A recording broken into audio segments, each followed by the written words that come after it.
Hola amigos, bienvenidos una noche más a Sin Acritud en Televaya. Qué importante es la educación, ¿verdad? Es fundamental. De hecho, vayamos a la escuela, vayamos al instituto, a la universidad, a los centros de educación, cualquier centro de educación que se nos ocurra. Nos estamos educando desde niños. Primero, y más en nuestra cultura, es tan importante la educación que recibimos en casa, en la familia. Y luego, insisto, vayamos o dejemos lo que es la educación curricular en un momento determinado a un lado y sigamos con nuestra vida, nos seguimos educando. Nunca dejamos de aprender, nunca dejamos de aprender.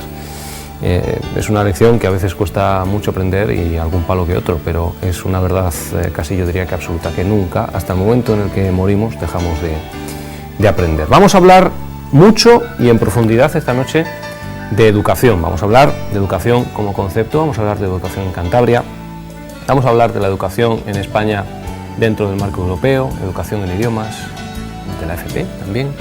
Lo vamos a hacer con un hombre que sabe mucho, que tiene historia detrás, curiosa además, de por qué se dedica a lo que se dedica y cómo empezó. Un hombre que sabe mucho de todos estos asuntos. Don Javier Muñiz, director de Crolí. Buenas noches, bienvenidos a Sin Acritud. Buenas noches, Frank. Importante, entre todas las cosas que he dicho, por sacar un tema de conversación, Javier, qué importante, por ejemplo, la enseñanza, y además lo veníamos comentando antes de empezar a estar con nuestros amigos, el idioma, ¿verdad? Bueno, por supuesto, y nadie va a cuestionar la importancia que tiene el tener las competencias lingüísticas en más de un idioma, aparte del propio, el materno, ¿no? Vivimos en un mundo absolutamente globalizado, donde la movilidad y las posibilidades y los retos y desafíos que proporciona la sociedad contemporánea, la sociedad del siglo XXI, nos permite pues estar hoy en Cantabria, mañana en Cataluña o en Andalucía y pasado en Londres o en Finlandia o en Alemania, Berlín, que ahora mismo curiosamente y casualmente hemos tenido y tenemos todavía aquí hasta el domingo pues una delegación de profesores alemanes y escoceses en nuestro centro. Y hablando con un hombre bilingüe como estoy hablando ahora mismo, el asunto del inglés, ¿por qué se nos ha atragantado tanto a los españoles desde siempre? Menciono la parte hecha de lo importante que es nuestro propio idioma, lo importante que ha sido históricamente, lo cómodos que nos hemos sentido con él durante mucho tiempo, la memoria histórica que tenemos con respecto a ello, memoria genética colectiva o memoria colectiva de decir, es que el español, ojo con el español, que es el español, sí, que me entienden aquí y me entienden donde todavía no se ha puesto el sol. Pero es que el mundo cambia y ahora el inglés es muy importante y en cambio se nos sigue atragantando el inglés, ¿no? Bueno, yo creo que se nos sigue atragantando a personas de unas determinadas generaciones, ¿no? En mi época de estudiante de bachillerato, de primaria, de bachillerato, lógicamente se nos atragantaba porque simplemente no se nos proporcionaba esa oferta educativa. Lo que se estudiaba en el bachillerato en aquella época era francés, por ejemplo. Y digo en el bachillerato porque ni siquiera en aquella época estaban todavía regulados, te hablo de la época de mi generación, ¿no? No estaban regulados los estudios de formación profesional, estaban otras cosas, ¿no? Entonces, bueno, cuando surge la necesidad o la conciencia de la importancia del aprendizaje de idiomas y en concreto del idioma inglés, bueno, yo creo que es bastante reciente, yo creo que unas pocas décadas, porque cuando llega el aperturismo de España a Europa, particularmente cuando hemos estado aquí encerrados en el cascarón de nuestra tierra, no había ninguna necesidad de hablar idiomas, porque al fin y al cabo hablábamos con el del pueblo de al lado, el de la ciudad de al lado, pero a raíz de que España se incorpora, pues no sé, en su día al mercado común europeo, hoy Unión Europea, etcétera, las posibilidades, la apertura de mercados, la movilidad que tenemos los ciudadanos, tanto para viajar o trabajar o vivir en cualquier país de la Unión Europea en concreto, y por supuesto en otros muchos países, incluso fuera de la Unión Europea, exige que para andar por el mundo tienes que hablar idiomas. El español ayuda mucho porque se habla en muchísimos sitios, pero obviamente el inglés, entre otros, pero el inglés en concreto es el idioma más usado a nivel internacional en todos los ambientes sociales, turísticos, culturales, económicos, diría yo incluso. Hasta que se lo coma el chino. Bueno, también estoy de acuerdo y bueno, pues esto es cierto, es decir, yo creo que la relevancia de los países y de las culturas y de las personas. Claro, hay que olvidar que los chinos son ¿cuántos? 1.300, 1.200, 1.400 millones. 1.500 millones más o menos, pero la relevancia de las personas, de la cultura y del poderío económico. Y del dinero. ¿Por qué me preguntabas? Es muy difícil dar una respuesta. Yo, desde luego, no tengo una... Probablemente haya muchas respuestas, que todas ellas unidas, de una forma ecléctica, a lo mejor encontramos una respuesta más o menos que se aproxime a la verdad o a la realidad de cuál es el motivo por el cual los idiomas han cogido tanto auge. Pero vamos, hoy desde todos los organismos internacionales, europeos y españoles, y yo creo que incluso aquí en Cantabria se está haciendo un trabajo extraordinario en el fomento de las lenguas y particularmente del inglés, diría yo, pero también de otros, también francés y alemán. Yo creo que se están dando pasos muy significativos en beneficio de las nuevas generaciones, claro, las que están ahora en los colegios, tanto de infantil y primaria como de bachillerato y formación profesional. Que, por cierto, cuando hablamos del sistema educativo, siempre hablamos de primaria, de infantil, de bachillerato, de la universidad. Casi siempre nos olvidamos de formación profesional. No he mencionado yo la formación profesional de la entrada, ¿eh? Se ha dado cuenta, porque vamos a hablar sobre todo de formación profesional. Si tenemos que elegir alguna de las etapas educativas, vamos a elegir la de formación profesional, porque es donde está ahí Javier Muñiz incardinado y es de lo que nos puede hablar perfectamente. La formación profesional, vamos a ver. Quería hablar de Decrolí, incluso del Decrolí histórico, de quien toma su nombre, su centro, pero vamos a empezar a hablar de formación profesional, el estado de la formación profesional en Cantabria, ahora mismo. Yo personalmente pienso que el estado de la formación profesional de Cantabria goza de buena salud. Yo creo que ahora mismo nunca hemos tenido una oferta tan variada y plural en la formación profesional en Cantabria, y en este sentido yo quiero hacer una manifestación expresa y clara y pública en favor y en reconocimiento de la Administración en estos momentos en materia de formación profesional. En estos días estábamos oyendo en los medios de comunicación, no sé si esta entidad ha sacado la noticia también, se hablaba de que se iba a implantar nuevos estudios de formación profesional, si no recuerdo mal, en el hospital de mi pueblo. A mí me gusta mucho hablar de mi pueblo, porque aunque yo resido ahora mismo en Sant Cibrián, yo siempre me he considerado de Montpía, porque allí vivieron toda la vida mis padres. Yo nací accidentalmente en Bezana, porque en Bezana era en casa de mis abuelos, era como entonces ocurrían las cosas, se nacía en casa de los abuelos, las mamás iban a dar a luz a casa de sus mamás respectivas, pero vamos, que mis padres ya vivían en el pueblo de Montpía. Pues bien, en uno de los emblemas más relevantes que tiene el pueblo de Montpía a día de hoy, además, que no sé si lo sacarás tú, del colegio público de infantil y primaria que se acaba de... No hablamos del colegio. Se acaba de inaugurar este año, ¿no? Del colegio de su pueblo, sí. Bien, en cualquier caso, el hospital de Montpía, y a mí me encanta porque yo tengo una relación importante con ese hospital, por razones de paciente y por razones de amistad con muchas personas de ese hospital, pues han dado el paso de fomentar y promover estudios de formación profesional de la rama sanitaria o de la familia sanitaria. Y yo creo que es un gran acierto, porque qué mejor que ellos para trabajar en estas áreas de formación y cualificación profesional. Entonces, está muy bien porque en Cantabria ahora mismo la formación profesional está bien, muy bien, y yo diría que lógicamente puede mejorar. Antes comentábamos en otros temas que lo único que no es permanente es el cambio. El cambio hay que garantizarle, tenemos que estar permanentemente cambiando precisamente como una forma de mejora continua, ¿no? El cambio es necesario porque el cambio, sin ninguna duda, es vida. Por supuesto, totalmente de acuerdo contigo, Fran, y yo por eso te digo que la formación profesional ha de cambiar, seguirá cambiando y seguirá mejorando. Pero a día de hoy se han dado pasos muy significativos en la mejora, en la potenciación y en el desarrollo de la formación profesional de Cantabria. Si nos centramos, por ejemplo, en los regímenes de formación profesional, de una forma de lo más abierta y flexible y permeable que existe, pues tenemos el régimen presencial y el régimen a distancia con plataformas de learning, es decir, que tenemos esas opciones ahí funcionando. Si hablamos de modalidades, nos podemos encontrar perfectamente de las modalidades, vamos a decir, presenciales. Los alumnos pueden estudiar y aprender una profesión asistiendo a los centros habitualmente, o bien pueden hacerlo en jornada completa, forma parcial, en módulos, en oferta modular, que se denomina, por unidades formativas, absolutamente un modelo que hay oferta, ¿no? Y además hay algo que a mí me entusiasma, me apasiona y me comprometo en la parte que mi granito de arena pueda ser una parte alícuota positiva en favor del modelo. Ahora mismo, en concreto, en la formación profesional se están haciendo pruebas piloto, se está experimentando la implantación de lo que denominamos y se conoce en la calle como la formación profesional dual, al estilo que se hace y se ha venido haciendo en Alemania durante muchísimos años.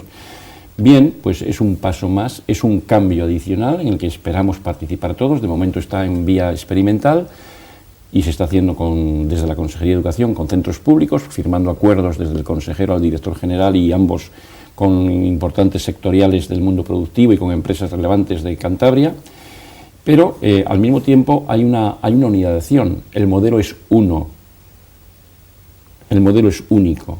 Se ha progresado muchísimo, además de estas variables y de estas innovaciones, que algunas se están experimentando, en temas de bilingüismo. Es decir, hoy en día ya se puede estudiar formación profesional bilingüe, en la que, si en un momento determinado tú quieres irte a aclarar más, consiste en que al menos uno de los módulos o asignaturas que se imparte en el plan de estudios de un determinado ciclo formativo de una familia profesional se pueda impartir en inglés. Ojo, por un profesor español bilingüe, por un profesor español que tenga la acreditación lingüística, que esté titulado en lengua inglesa o que tenga una acreditación equivalente a lo que se denomina el B2 del marco europeo de las lenguas, ¿no? Entonces, la formación profesional ha cambiado mucho.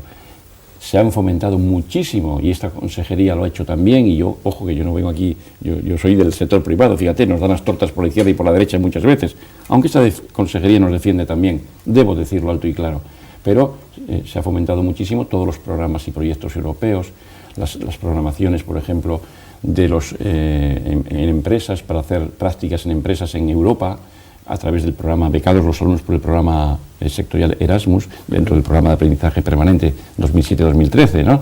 Entonces, bueno, se han hecho muchas cosas y Cantabria, entiendo yo, que está a la cabeza de esas innovaciones en materia de formación profesional.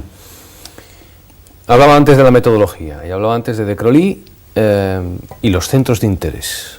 Madre mía, Javier, háblenos de eso. ¿Y tú qué sabes de esas cosas? Pues poco, muy poco, por eso quiero que me comente, porque lo que sí sé es que es interesante.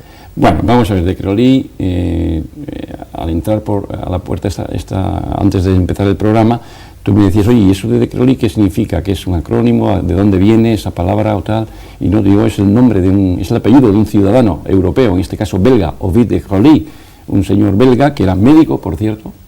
Su primera profesión es médico, es la de médico, Ovidio Decroly, pero estuvo siempre muy interesado en el tema educativo y en la rehabilitación, formación de las personas más necesitadas, gente de baja cualificación o con dificultades de aprendizaje, con trastornos o incapacidades de tipo psíquico, biológico, mental, de todo tipo. Y él creyó en su época y en su momento que él podía hacer algo en favor de este tipo de niños, en favor de que fueran personas como otras, distintas, pero a la vez iguales, diversas, pero iguales, que eso encaja muy bien con lo que estamos trabajando en estos días en Decroly, en un proyecto Grundvik que se denomina, por cierto, hoy le hemos presentado una consejería al director general, don Enrique Aya, ¿no? Atención a la diversidad, vivir, aprender y trabajar en una sociedad diversa. Tú eres joven, delgadito, guapo, tal. Yo soy mayor que tú, menos delgadito y no sé si menos guapo o más, no lo sé, pero cada cual nos ve de una manera. Somos distintos, diferentes, pero a la vez los dos somos personas. Tú te desarrollas maravillosamente en este medio, esto es tu opción, tu elección, tu desarrollo personal y profesional. Yo me desarrollo en otras áreas y cosas y contextos. Y personas, hoy también nos había atendido y nos ha recibido para presentar este proyecto el delegado territorial de la ONCE aquí en Cantabria, y yo decía, oiga, perdone usted, que yo solamente soy ciego, yo soy una persona que vivo, trabajo, dirijo, tengo una responsabilidad aquí, y como yo, tantos ciegos y tantos discapacitados, pero soy persona igual que los demás y no soy víctima de nada, soy una persona que tengo una limitación, una circunstancia, que vivo con ella y que he aprendido a vivir con ella, en mi vida personal, en mi vida familiar, en mi vida social y en mi vida profesional.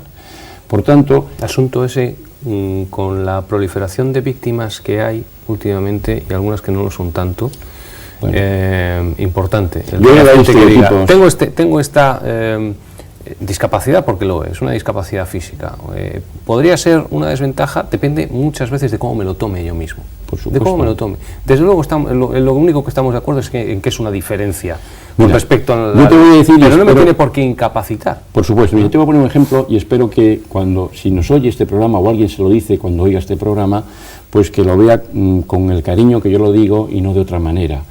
Yo cuando estaba en el colegio, en el año 63, creo que fue, por ahí, hablo de memoria ahora, yo estudié en los Escolapios en bachillerato. Entonces se cayó la tapia. Es que luego quiero que hablemos de Montpied. Hablamos. Me he soltado lo de Ovidio de Crolí, lo de la pedagogía de croliana y el vitalismo pedagógico y los centros de interés. Y los centros de interés. Bueno, vamos apuntando los asuntos. La tapia de los Escolapios. Bueno, pues en aquel se cayó una tapia con una altura equivalente a, 5, 4, 6 metros. Nos caímos 30 chicos, 30 niños del colegio de aquella época, de los años 60. Uno de ellos, José Felipe Arronte, estaba en tercero de aquel bachillerato, tendría 13, 14 años. Yo era compañero de su hermano, él es un año mayor que yo. José Felipe Arronte, hoy, y desde hace más de 30 años, es un prestigioso abogado en Cantabria y en Santander. O sea, él tuvo esa mala suerte que le deparó la vida, pero ha seguido viviendo, ha seguido siendo una persona maravillosa, ha seguido siendo un ser humano estupendo, se desarrolló personalmente, hizo su carrera de Derecho, tiene un bufete de abogados prestigioso en Santander y vive su vida. Lo único que tiene tiene dificultades o tiene esta dificultad o esta limitación como consecuencia de aquel accidente que le dejó en una silla de ruedas y está paralítico. Bien, ¿qué quiero decir con esto? Vamos a ver, aquí tenemos estereotipos. A veces en la cultura española es muy típico dejarnos llevar por estereotipos, ¿no? Y entonces vemos y decimos, coño, pobres inmigrantes, es que los inmigrantes, las víctimas, no, perdone usted, los inmigrantes pueden ser víctimas o no. O desde luego yo me niego a admitir que un inmigrante sea víctima de nada. O al menos no por ser inmigrante. No por ser inmigrante. Dificultades. Si hay una mujer que viene y su marido le maltrata, bueno, pues ya es una víctima de violencia familiar, correcto.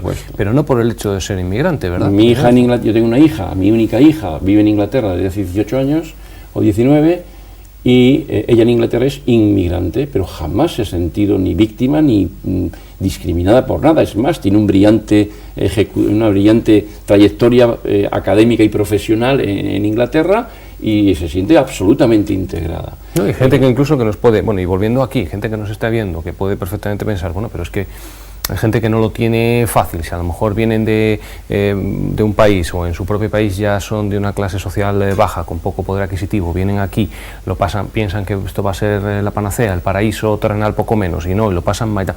Tampoco por eso son necesariamente víctimas. No, porque también lo estamos pasando mal muchos españoles. Mucha gente lo pasa mal. Por tanto, nada. Y a todo el mundo se le muere gente todos los días y nadie tiene derecho a meterse en quién lo está pasando peor. No, está clarísimo. Hoy, fíjate, es que es una anécdota de hoy mismo. En este proyecto de unidad en la diversidad, vivir, aprender, estudiar, trabajar en una sociedad diversa, de luego en un contexto comunitario, un contexto europeo, nosotros quisimos integrar en el proyecto, además de 2 profesores que han dirigido el proyecto en nuestro centro, a 4 alumnos. De los 4 alumnos, 2 son extranjeros y 2 españoles. Uno de los 2 extranjeros es lituano, Haroldas, y otro colombiano, Luis Miguel. Y otros 2 son españoles. Hoy hemos estado otra vez reunidos porque fueron a Escocia en la última reunión. Los 2 españoles, casualmente ahora mismo, están uno en Alemania y el otro en Malta haciendo un Erasmus. Luismi acabó su Erasmus y está trabajando en Ryanair, si no me equivoco, con lo cual está feliz y contento. Colombiano, en Cantabria, en Santander, en Decrolí, termina sus estudios y a trabajar, y en una compañía, pues bueno, una compañía Ryanair. Trabajar y a viajar. Y a viajar, pero bueno es trabajar, tener un empleo. Desde luego. ¿Qué quiero decir con esto? Vamos a ver. Yo creo que hay mucha literatura sobre esto, hay mucho que hablar. Desde luego yo no me siento, yo quizá por razones familiares también, de mi vida personal, pues lo tengo muy cercano y desde luego yo creo que los extranjeros cuando vienen a España, o los inmigrantes que diríamos, hay gente que habla de extranjeros y gente que habla de inmigrantes. Yo muchas veces hablo de extranjeros que vienen a España. Hay determinadas entidades, yo lo asocio mucho y con todo el respeto, no que quiero yo con esto levantar ningún tema de disputa ni de controversia, pero por ejemplo los sindicatos son usan mucho la palabra inmigrante y le dotan de un cierto carácter, entre comillas, peyorativo. Peyorativo en el sentido de víctimas, de gente de que se abusa de su situación y tal. No, mire usted, muchos extranjeros vienen a España, a Cantabria, y muchas personas nos movemos por el mundo y no somos víctimas de nada. Todo lo contrario, muchas veces somos personas exitosas, que estamos triunfando, que hemos tomado la determinación, algunos, otros por necesidad, o por una necesidad rabiosa incluso, pero otros simplemente hemos dicho, oye, me voy para España, porque hay posibilidades, porque hay opciones. Y han tenido esa determinación, esa ilusión, ese valor de descubrir nuevos horizontes. Dentro de poco quiero que hablemos de cuando usted dice, pues me voy al Reino Unido. Vamos a hablar dentro de poco de ello, pero se nos han quedado cosas en el tintero y además cosas que han salido que a lo mejor tenemos que atender antes. Por ejemplo, en esta charla, estamos hablando mucho de diferencias.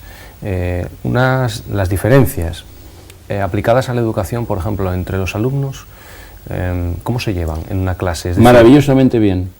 Maravillosamente bien. Qué bien que tenemos que son diferentes. Si fueran todos iguales, pues no sé si tú has leído alguna vez ese libro Brave New World, Un mundo feliz, en el que todos son clones, todos son iguales. Bueno, aparte de ser aburridísimo, sería muy aburrido, ¿eh? Y seríamos capaces de tener siempre pues 15 matemáticos, 15 periodistas, o 20 o 40 periodistas, 40 profesores. O sea, no habría opcionalidad, no habría opciones. Esas diferencias enriquecen. Lo que hay que hacer es manejar las diferencias de forma positiva y constructiva. Incluso en lo que de una forma estereotipada consideramos que es una persona perjudicada, no digo ya discriminada, como a veces se dice y tal. No, oye chico, mira, tú eres así y eres esto. Bien, vamos a sacar partido de tu situación y a partir de aquí vamos a hacer lo mejor que podamos contigo y tú vas a hacer lo mejor por ti. Importante esa segunda parte. Claro, bueno, es importante esa segunda yo creo que hay que infundir y crear un ambiente en el aula en el que el alumno aprenda a aprender, desarrolle habilidades empáticas con sus compañeros para trabajar en equipo y en grupo, que aprenda a respetar a su compañero, aprender de la controversia y de la discrepancia, ¿entiendes? Y no por discrepar eres mejor ni peor. O sea, yo puedo discrepar contigo y ser el mejor amigo tuyo, o tú puedes discrepar conmigo y yo no tiene por qué afectar a nuestra relación personal, ¿no? Es decir, yo creo que qué bien que tenemos diversidad, qué bien, yo desde luego en Necrolib lo tenemos clarísimo, tenemos no solamente diversidad por el hecho de tener muchos alumnos extranjeros, prácticamente el 20%, más del 20%, si no me equivoco, de nuestros matriculados en los distintos programas de cualificación profesional inicial o grado medio, grado superior, son extranjeros. Ya te dije antes, creo, no sé si lo he dicho a lo largo de este debate o de esta tertulia, tenemos alumnos de 19 nacionalidades más los españoles, es decir, 20 nacionalidades en nuestro centro. Jamás hemos tenido, mira, hoy, que antes empecé a apuntarte la idea y no te la rematé, le pregunta, pues no sé si fue el delegado territorial, hablando de diversidad y de su dificultad por ser ciego, y dice, oye, vosotros, ¿cómo sentís aquí en España? ¿Os sentís bien? ¿Os sabéis? Los chavales se sienten felices y contentos. Oye, ¿alguna vez alguien te ha sentido mal, discriminado, te ha sentido...? Al contrario, es decir, se sienten, porque muchas veces eso es un estado mental individual, que hay que infundirlo también. Es decir, no hay que estar, y eso va en contra de el echar siempre la culpa al empedrado, y eso ya no digo nada de inmigrantes, lo digo nosotros los españoles mismos. Tú habrás oído 1000 veces y dijo, yo no tengo trabajo, tal, el gobierno que no sé qué, Rajoy, digo Rajoy o quien esté ahí, ¿no? Este gobierno, estos no hacen nada, y bueno, ¿y tú qué haces por ti? ¿Tú qué sabes hacer? Vamos a ver, en primer lugar, ¿tú qué sabes hacer? ¿En qué estás preparado? Está claro que uno mismo... ¿Qué haces por ti mismo? La persona propia siempre es el primer garante de uno mismo. Y muchas veces el primero y el último. Otra cosa es que haya poderes públicos y no necesariamente el único, no necesariamente el único, pero siempre el primero y el último. Y como no se tenga eso claro, pues bueno, mal vamos. Pues no creas, porque eso sí también te puedo decir que hay una cierta inercia a considerar que el culpable siempre es un tercero. El culpable es el otro. Yo no soy culpable de nada, yo soy el bueno, yo soy la víctima, hablamos de víctimas, ya no hablo de inmigrantes, hablo de nosotros mismos, de los españoles. Sí. Yo soy la víctima del sistema, la víctima de todas las cosas que se oyen a nivel social hoy por la víctima de todo, ¿no? Bueno, pero tú ¿qué haces por salir de tu situación? ¿Qué hacemos por salir de la situación? Nos hemos quedado con Ovid de Crolí y sus centros de interés. Y el colegio de Montpía y la... Sí, tenemos tiempo, Javier, tenemos tiempo. Bueno, mira, yo soy un decroliano convencido, yo soy un vitalista, una persona muy vitalista, y eso aplicado al mundo de la educación, pues bueno, para mí es algo tan natural y tan espontáneo, que no quiere decir que, por supuesto, después de Crolí ha habido cantidad de pedagogos, sociólogos, personajes que han influido e influyen, algunos de ellos contemporáneos, ¿no? A partir del impacto y de la integración, pues no sé, pues no digo ya de Internet y de las nuevas tecnologías, bueno, el impacto de las redes sociales. O sea, la llegada del WhatsApp, por ejemplo. ¿Tú te imaginas ¿tú te imaginas vivir hoy sin WhatsApp? ¿Tú te imaginas hoy? Complicado, sí. Complicado. Pero oye, es que hay cosas que nos cambian. Hablábamos antes del cambio, ¿no? Hablamos del cambio. Hay cambios que han tardado 5 siglos en producirse. Y hay otros cambios que se han producido en 2 semanas. De hecho, importantes y de calado. De hecho, yo no sé hasta qué punto en el arco de la clasificación de la historia, de las etapas de la historia, no entiendo muy bien cómo se puede poner en el mismo... lo que pasa es que, claro, ¿cómo solucionas esto? Todo se solucionará dentro de unos siglos, digo yo. ¿Cómo se puede meter en el mismo periodo la primera parte del siglo XX o la primera década del siglo XX con esta primera parte del siglo XXI? Ni siquiera tampoco la última parte del siglo XX, no tiene absolutamente nada que ver y todo es edad contemporánea. Y no lo es, no tiene nada que ver. Yo creo que en el futuro, pues el siglo XXI o desde la entrada y la eclosión de Internet particularmente, a partir de los años 80... Quizá un poco antes del microchip, los ordenadores... Bien, bueno, pero esos fueron preámbulos que luego, sobre los cuales se construyeron después... La típica etapa de transición. Eso es. Yo creo que se hablará de la era digital, de la era, no sé, otro nombre. Luego la edad contemporánea estaba absolutamente superada. Pero yo me gusta decir, fíjate, yo tengo 61 años, no sé, a los hombres no nos importa decir la edad, por lo menos a mí no me importa. Y yo soy de los que digo a veces con mis amigos y mis tertulias, no hace mucho precisamente en una simple partida de mus, lo comentábamos con los amigos con los que yo he hecho la partida de mus de vez en cuando, que por cierto he recuperado el placer de echar una partida con los amigos, que no creas tú que gran eso placer. Es un gran placer. Bueno, pues yo tengo la satisfacción de conocer, de haber sido influenciado de forma directa y de ser actor de, vamos a decir, 6 generaciones. 6 generaciones. Si una generación es un periodo de tiempo, vamos a entender, de 30 años, yo resulta que yo conocí a mi bisabuelo, Claudio Bárcena, padre de Sinforiano Bárcena, aquí se le conocía por Autocares Pancho, al hermano de mi abuela, hijo de mi bisabuelo. Bisabuelo, abuelo, padre, yo mismo, mis hijos, mis nietos. 6 generaciones. Bueno, tú te imaginas, es que en mi familia ha sido siempre una familia muy unida, muy amplia, muy larga, pero nos hemos concentrado geográficamente en unas zonas de aquí en Cantabria y por tanto teníamos mucha proximidad y ha habido mucha relación permanentemente, ¿no? Entonces yo me recuerdo de las conversaciones con mi bisabuelo y particularmente las conversaciones en Navidades, en Reyes, que nos daba los aguinaldos. Íbamos a su casa y nos daba los aguinaldos y como si de la fila india se tratara en las escuelas cuando nos formaban antiguamente, nos decía unas palabras a cada uno, personalizadas, individualizadas. O de mi abuelo Roque, Dios mío, mi abuelo Roque, el abuelo Roque, madre mía, mi abuelo. Qué maravilloso hombre, qué hombre más singular. Vamos a seguir explorando en ese pasado porque quiero ir a Montpía y quiero ir al origen, quiero ir al origen de por qué Javier Muñiz se dedica a la educación, porque es un nombre ahora mismo en la educación en Cantabria, y todo tiene que ver con una figura, un hito, que tiene nombre y apellidos, pero que en su cargo, en su puesto, en su trabajo, en su profesión, es base de mucho más, y base de mucho más, una vez más, volvemos a nuestra cultura, hablamos de educación, hablamos de cultura, la maestra del pueblo. Tú tienes mucha información, la maestra, bueno, yo tengo mis fuentes bien informadas además, la maestra del pueblo, María Torner, madre de Gloria Torner, la pintora, sí, que influencia a Javier Muñiz de forma radical, básica. Determinante. Bueno, ¿Puede ser así? Sí, lo es.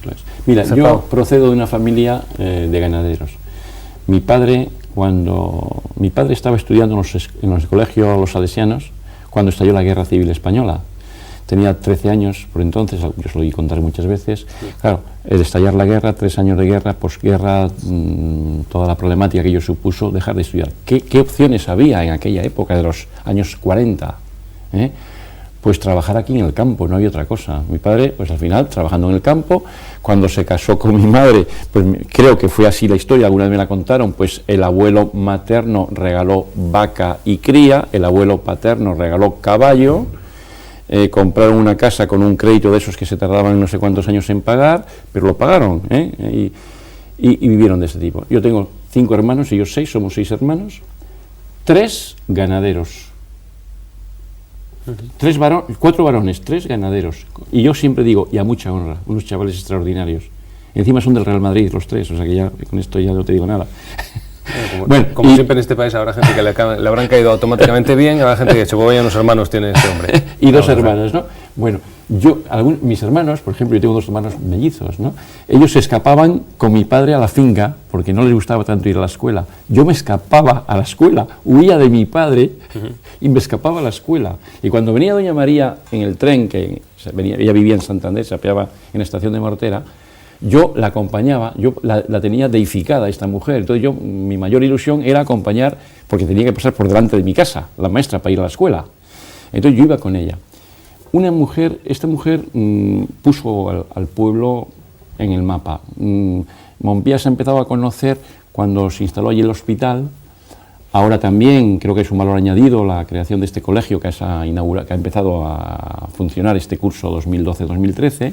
Están trámites, por cierto, y ahora seguimos hablando de doña María, de tomar su nombre. Ay, madre mía, pero esas cosas son unas cosas muy serias.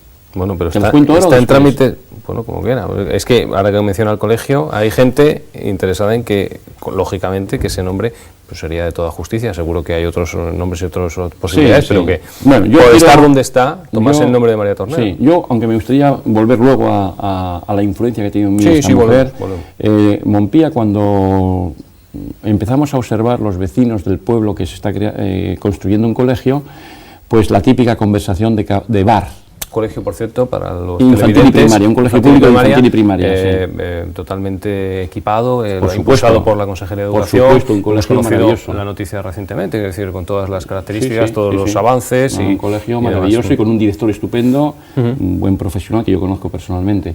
Bueno, pues yo recuerdo que hablando un día con el bar, con Rufino Somavilla, Rufi, que ya le llamamos Rufi en el pueblo, dijimos, oye, qué maravilla, un colegio, oye, ya sería bonito que quien corresponda le pusiera que la Consejería de Educación pensara en María Torner como nombre para poner el colegio, nuestra maestra, doña María Torner, ¿no? Ah, pues sí, ya lo creo que sí, pues oye, pues háblalo tú que tienes, me decía él a mí, Rufino Somavilla, decía, háblalo tú que tú tienes, oye, estás en ese ambiente y tal. Bueno, y así lo hice, pues lo comenté en la Consejería, lo comenté también en el Ayuntamiento, y bueno, me dijeron que bueno, pues que bien, gracias por la opinión, ¿no? En cualquier caso, pues me enteré que las competencias son competencias. Estaba el colegio en construcción, que eran unas competencias que estaban reservadas al consejo escolar que se formara una vez iniciada la actividad docente. Consejo escolar formado por padres, profesores, alumnos, un representante municipal, etcétera, las distintas personas que componen el consejo escolar en cualquier centro público. Bien. Y entonces yo, cuando ya eché a andar el colegio, personas de Montpía nos pusimos de acuerdo para hacer una sugerencia o propuesta para que contemplara ese colegio, el consejo escolar de ese colegio, que contemplaran la posibilidad de que el colegio se llamara María Torner, en honor a la que fue la maestra más emblemática del pueblo. Y así lo hicimos, incluso les mandamos unas notas, le mandamos unas adhesiones por escrito al director. Bueno, el director me dijo, oye, pues vamos a ver, porque aquí hay como 30 propuestas presentadas, ¿verdad? Lo cual a mí me pareció estupendo. 30 nombres. 30 nombres sugeridos, y a mí me pareció estupendo, porque... Y esto fue, y creo que hay que agradecerse al propio director de ese centro, porque, Agustín, porque creo que dio opción a que todo el mundo que tuviera algo que decir, lo dijera. Claro. Y así lo hicimos nosotros, unos muchos, como 70 escritos de un pueblo pequeño como es Montpía, lo mandamos allí. Bueno, eso es una nota muy pequeña, eso es la democracia, ¿no? Seguro que en Pyongyang se hace un colegio nuevo, todos se van a llamar el colegio Kim Jong-un, pues o Kim Jong-il. Seguramente. Pero nosotros, y eso lo sabe muy bien el director del colegio, y consecuente, como tal director, presidente de ese consejo escolar, que yo dije, oye, mira, tenemos esta ilusión, pero sabemos cuál es nuestra misión. Nuestra misión es hacer una propuesta, y como tal propuesta aquí la tienes. A mí me dio una alegría tremenda cuando supe que de entre las 30 propuestas o una treintena de propuestas valoraron como muy positiva la de María Torner y finalmente el Consejo Escolar determinó y decidió que así se llamara el colegio, ¿no?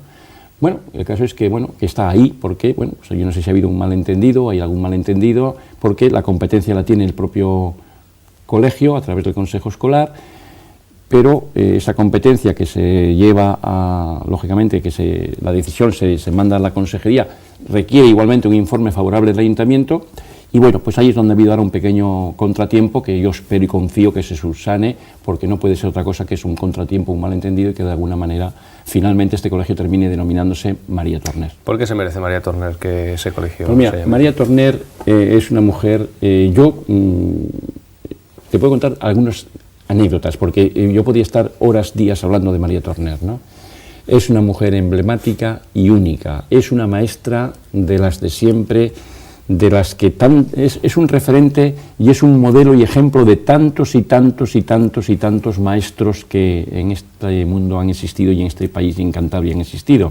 Su homónimo o su contemporáneo en Bezana era o fue don Buenaventura González, y de hecho en Bezana, cuando se hizo un colegio de educación infantil y primaria, se le denominó Buenaventura González, en honor a don Ventura, le llamábamos todos don Ventura, ¿no? Yo me acuerdo perfectamente de don Ventura, y creo que fue un acierto maravilloso, y de hecho eso inspiró también a nosotros en Montpía, que al hacer un colegio en Montpía, no, pues falta, pues hombre, pongamos a María Torner, porque además, pero no por una cosa de simplemente, no, porque hay cantidad de inputs de tipo emotivo para así hacerlo. Y así lo hicimos. Y yo, esta mujer, bueno, pues una de las anécdotas. Esta mujer pasaba muchas veces por las casas del pueblo a recoger a sus alumnos. Te recuerdo que era entonces una escuela unitaria en la que había niños y niñas de todas las edades, entre 5 y 14 o 15 o 16 años, porque terminabas en la escuela, pero como a lo mejor no tenías otras muchas más cosas que hacer, la maestra te dejaba que continuaras yendo a la escuela. Pues a lo mejor tenía 40, 30 o los que fueran alumnos, cada uno de diversos, lo que decíamos antes, cada uno de una familia, de una casa, hombre, mujer, más aventajado, menos aventajado. Esta mujer, todos los días, en su plan de trabajo, tenía el que todos los niños de la escuela leyéramos un libro, todos los días. Te estoy hablando hace 55 años,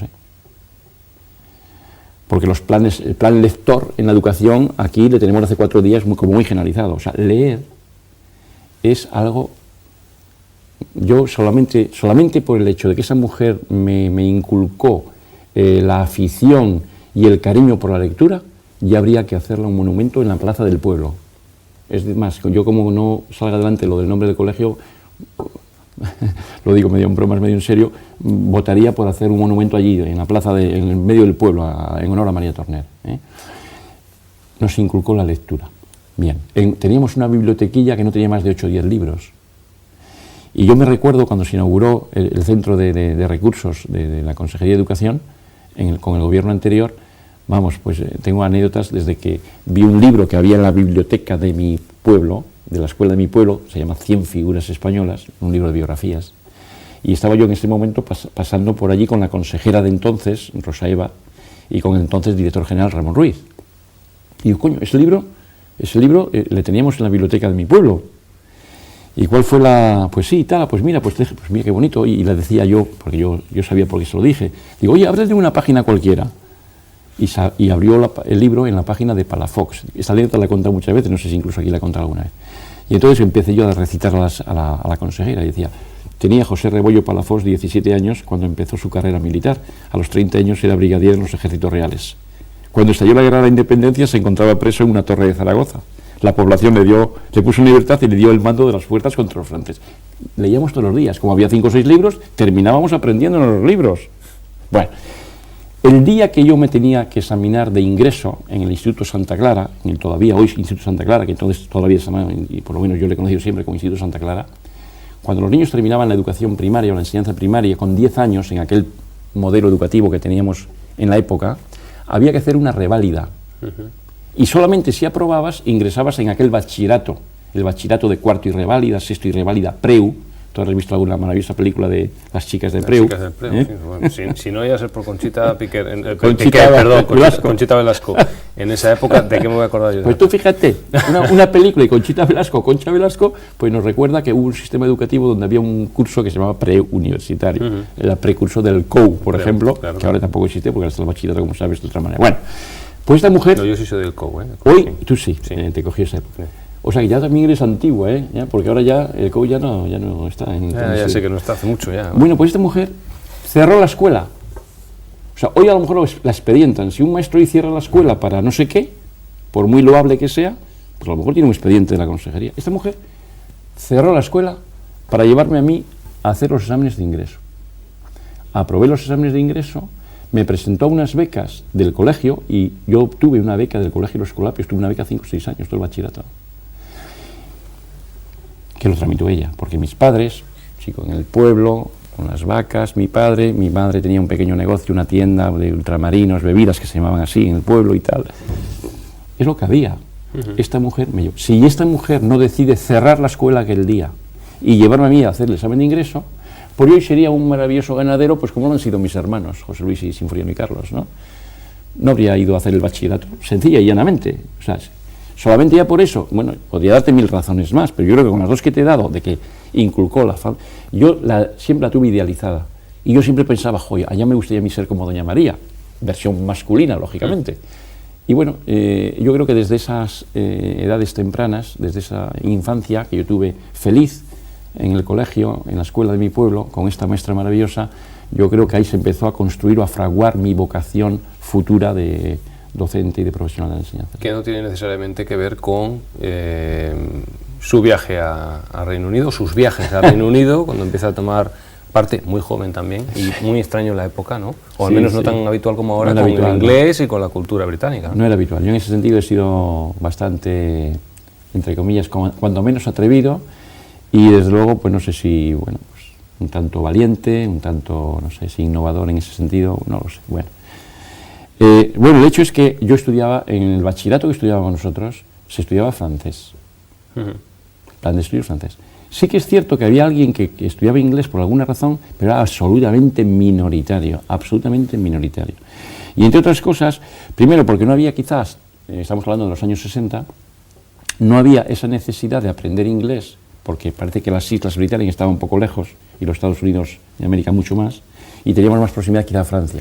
Otro tema podría ser que ha sido un problema que hemos tenido en el sistema educativo y que probablemente sigamos teniendo, que es que no hemos tenido profesores de inglés y de francés, no hemos tenido, en aquellas épocas no había profesores. Claro. Entonces, de ahí que, y hago un pequeño paréntesis para contarte, porque me lo has preguntado yo 2 veces y me he ido por las esquinas, Javier, está todo aquí a punto, si no se va a escapar. Bueno, pasa nada. Sigo demandando ese impulso al aprendizaje de idiomas, trayendo, si es necesario, vía convenios con los ministerios o con instituciones como el Consejo Británico o las universidades de Cambridge o en Francia o en Alemania, en fin, o en distintos países, convenios entre instituciones, entre organismos públicos, para facilitar y posibilitar la movilidad, el intercambio de profesores, movilidad y contratación o concesión de becas para asistentes en conversación o intercambios de profesores puesto a puesto. Está muy desarrollado en el extranjero. Lo que pasa es que está muy desarrollado en el extranjero además, para idiomas como el español. Sí, sí. Es muy habitual que en universidades extranjeras, por ejemplo, se contrate a gente que vaya a dar clases o apoyo a clases en su idioma, en el idioma que domina. Muchas veces en el prestigio de muchas instituciones educativas está precisamente uno de los parámetros para darle un criterio de calidad a muchas instituciones educativas, es precisamente la de bien alumnos internacionales, cuántos alumnos internacionales y en porcentajes o en número de nacionalidades, o bien también el producir los programas o el impartir las enseñanzas en otros idiomas, claro. En otros idiomas. Sí, sí. ¿Cómo fui a Inglaterra? Que ya te voy a otra vez a los apuntes, no se te olvida. Pues mira, yo estudiaba francés en el colegio, y como todo niño que se precia de 15 y 16 años, todo adolescente de aquella época, pues nos tendríamos que situar en los años 60, 67, 66, 67. Y resulta que ya yo no vivía en mi pueblo. Yo cuando empecé el bachillerato eso de tener un tío, una tía, unos familiares en Santander, y yo tuve unos familiares maravillosos, mi tía Margarita y mi tío Sinforiano, hermanos respectivamente de mi madre y de mi padre, pues me permitió que yo estaba en Santander mientras que estuve estudiando el bachillerato, ¿no? Y aunque en las vacaciones volví a casa, pero obviamente pues, yo tenía ambiente ya, amigos, amigas, aquí en Santander, a esas edades y propias de mi edad. Y entonces, bueno, pues ya empezaban, bueno, tú es que no habías nacido, qué carajos, pero ¿qué te voy a decir? ¿Tú te recuerdas? Madre mía, en esa época no. ¿Qué cosas estoy diciendo? Bueno, pues ya lo siento. no lo sientas, tienes que vivir mucho más tú. El caso es que empezaban a tener, la gente empezábamos a ir a las playas, empezaron a venir el turismo, el fenómeno del turismo en España. Aquí, claro, pues en otras partes de España los suecos o las suecas. Por supuesto. Aquí los ingleses. Las películas inglesas. Las ingleses e inglesas, las películas de José Luis López Vázquez, ¿quién no las ha visto? No, Alfredo Landa. Vamos. Bueno, pues todas esas cosas me dicen, mi caray, pues si yo quiero hablar con esta gente, si yo quiero ir a la playa y hablar con los turistas, con los chicos, con las chicas, yo me solía fijar más en las chicas, por cierto. Bueno, pues hay que hablar inglés, si no, no hay manera. Y así empecé yo a estudiar inglés en un centro muy prestigioso de aquí de Santander. Para que luego haya dudas de lo que mueve el mundo. Uy, el mundo lo mueve, sabe Dios. La pasión. El mundo lo mueve la pasión, Frank. Por decirlo de alguna forma así, que se puede decir en televisión. Sí, está claro, es así. Y entonces, bueno, pues yo a partir de ahí, bueno, eso cambió mi vida también, estas cosas que, bueno, mi profesora de inglés que tuve en su día, pues esta mujer me recomendó y me animó a que pasara estancias, al menos en los periodos vacacionales, en verano, en Inglaterra, en Irlanda, en algún país de lengua inglesa, y así lo hice, porque yo siempre he sido muy buen discípulo, siempre he tenido mucha fe en mis maestros y mis maestras y mis profesores. Y allá que coge Javier con 17 años la maletita roja que me había comprado mi tía Margarita, y allá voy yo en un ferry desde Bilbao hasta Southampton, porque entonces no había el ferry de Santander a Plymouth. Claro. Desde Bilbao a Southampton. Un poco más tardaría en llegar, ¿no? Bueno, parecido, sí. Y de allí a Londres, y en Londres, pues los padres de esta profesora que yo había tenido aquí, que vino una temporadita también, me buscaron una familia italiana para residir, me buscaron un restaurante judío para lavar platos. No te voy a contar lo de lavar platos. Bueno. Una máquina yo lavando platos. Sí. Bueno.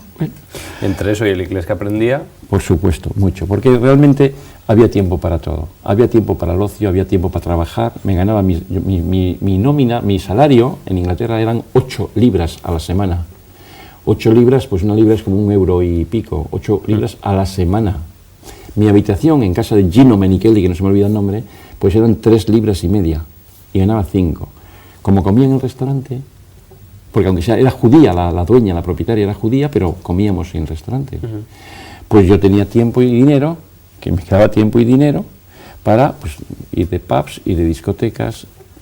Y yo recuerdo incluso, y además le cito porque es un gran amigo y medio pariente, porque su hermano se casó con una prima carnal mía, en uno de los viajes me fui a Inglaterra, me fui con Pedro, un compañero de la profesión también, Pedro Macho, blanco, y nos dio tiempo incluso hacer alguna excursión Londres-París, Londres-Bruselas, porque con aquellos no eran vuelos de bajo coste, pero había unos billetes de estudiantes que costaban baratísimos, 3 o 4 libras, un vuelo de Londres-París, por ejemplo. Y yo, por ejemplo, tengo el honor de haber estado en el funeral del Premio Nobel de Literatura francés François Mauriac. Sí, el día que se murió Mauriac, en un 3 de septiembre, que fue del año 68 quizás, o 67, pero por ahí. Yo estuve en la Catedral de Notre Dame con Pedro Macho Blanco, se acaba de jubilar o se jubiló el año pasado, maestro de profesión toda su vida aquí, igual hasta nos está escuchando, nos escucha, nos ve, y nos fuimos a París. Nunca ha habido, nos ha dicho Javier Muñiz, entre muchas de las cosas que estamos escuchando y hablando con él, que nos ha dicho que nunca ha habido una oferta tan plural de la formación profesional en Cantabria. También nos ha dicho que los extranjeros, y hemos estado hablando también ampliamente de ello, los extranjeros que vienen aquí a visitarnos, no tienen por qué ser víctimas por el mero hecho de ser extranjeros, por el mero hecho de ser inmigrantes. Hablando de la educación y la diferencia de la educación, también nos ha dicho que sería muy aburrido. Y creo que todos estaremos de acuerdo, que todos fuésemos iguales, eso es imposible. A ese chaval hay que cogerle y decir, tú eres así y eres esto, y vamos a sacar lo mejor de ti y una parte importante. Y vamos a hacer que tú saques lo mejor para ti. Y hemos hablado, por supuesto, también le hemos dedicado tiempo a María Torner, esa profesora, esa maestra importante del vocablo de Montpía, del pueblo de Montpía, mujer emblemática y única, ha dicho, en la que gente de su generación de Montpía está empeñada que tenga ese nombre, ese nuevo colegio que ha inaugurado el Gobierno de Cantabria en Montpía. Javier, hay que animar entonces a la gente, a los chavales, a que se vayan así con la maleta y lo puesto por ahí, más ahora como están las cosas. No, nos quedamos despoblados. Es que hay muchas teorías sobre el asunto, ¿eh? No. Yo no tengo ninguna duda. Yo diría, la respuesta es sí, pero también te digo que ahora mismo hay que empezar también por los cimientos. El Gobierno de Cantabria, la Consejería de Educación de Cantabria, está estableciendo unos maravillosos planes de inmersión lingüística a través de programas de bilingüismo, desde la educación infantil, también en la primaria, y desde luego también en la formación profesional. Todo eso hay que mejorarlo. Decíamos que lo único que no debe permanecer es el cambio, que el cambio siga, sigamos hacia adelante, estemos en permanente cambio, en permanente mejora. No se necesitan tantos recursos, hay que tener imaginación y ser creativos para utilizar los mejores recursos posibles y facilitar y posibilitar que el mayor número de escolares en edades del periodo escolar, sea en educación infantil a partir de los 2 años, o primaria, secundaria, por supuesto bachillerato y formación profesional. Lo de la universidad es otro mundo que, bueno, por supuesto también, pero es otro mundo que tendrán que pensarle otros, pero yo desde luego en el sistema no universitario yo creo que hay mucho que se puede hacer, se puede progresar muchísimo. Y yo sigo a incidir en la presencia de asistentes de conversación de distintas nacionalidades que pueden apoyar a los profesores titulares en la misión que tienen de impartir sus asignaturas o sus módulos formativos en inglés o en francés o en alemán, posibilitar el intercambio puesto a puesto con profesores de otros países y de otras nacionalidades, divulgar y potenciar los programas de movilidad Leonardo da Vinci, Grundtvig y Erasmus, ¿por qué no?, y crear expectativas. Por supuesto, el mundo es patria, Europa está al alcance de las manos, tenemos aquí un Ryanair, acaban de inaugurar un vuelo con Edimburgo, por ejemplo. Entonces, desde aquí tenemos vuelos a Londres, vuelos a tantos sitios. El mundo es patria. Por cierto, un ejemplo de creatividad, de innovación y de emprendimiento. Uno de nuestros alumnos, de nacionalidad británica, y estudió con nosotros, creo, no estoy seguro, pero me parece que fue Administración de Sistemas Informáticos en Red. Viene de Inglaterra a España, le gusta España, viene a España 24 o 25 años, muy jovencito, por otro lado. Monta una empresa, con eso que hay que tener, con 2 arrojos, ¿eh? Una compañera, una chica, una novieta española, monta una empresa. ¿Sabes de qué monta la empresa? ¿De qué? Y le va bien. ¿De qué? Y le va bien. De ayudar en movilidades a cualquier lugar prácticamente del mundo. Que quiero ir a trabajar de camarero en verano, que no me importaría ir de au pair a no sé dónde, que me gustaría hacer un curso de inglés de no sé qué. Bueno, pues con unos precios módicos y muy razonables han montado una empresa y están viviendo de ello. Es decir, creatividad, innovación para aquí, para nuestra ciudad. Y si tenemos las posibilidades que nuestro desarrollo personal y profesional nos permite, en Cantabria, maravilloso. Si esa es la decisión individual de cada uno de nosotros, quedarnos aquí, maravilloso. Si la decisión es irnos a trabajar o a vivir o a estudiar a otro país, llámese Alemania, Inglaterra, Irlanda, Nueva Zelanda o Estados Unidos, hagámoslo. Hagámoslo. Ni tienes por qué ser víctima de nada, ni tienes por qué estar discriminado de nada. Vivimos en un mundo muy global. Esos son estereotipos y son cosas que se dicen que cuando viajas por el mundo te das cuenta de que el mundo y las cosas son muy sencillas. Es importantísimo viajar. ¿Dónde tenemos el futuro, hacia dónde va el futuro de la FP? ¿Está con esta pequeña modernización que, por ejemplo, se pone en marcha en Necrolí de educar en FP, en formación profesional con idioma? Ahí ya hemos hecho suficiente, ya nos relajamos otra década, ¿o hacia dónde va la FP? No hay que relajarse, ni una década, ni un año, ni un mes, ni un día. Mañana hay que estar de nuevo trabajando, innovando y estando en primera línea. ¿Hacia dónde va? Bueno, antes hemos dicho 2 o 3 frases, entiendo yo,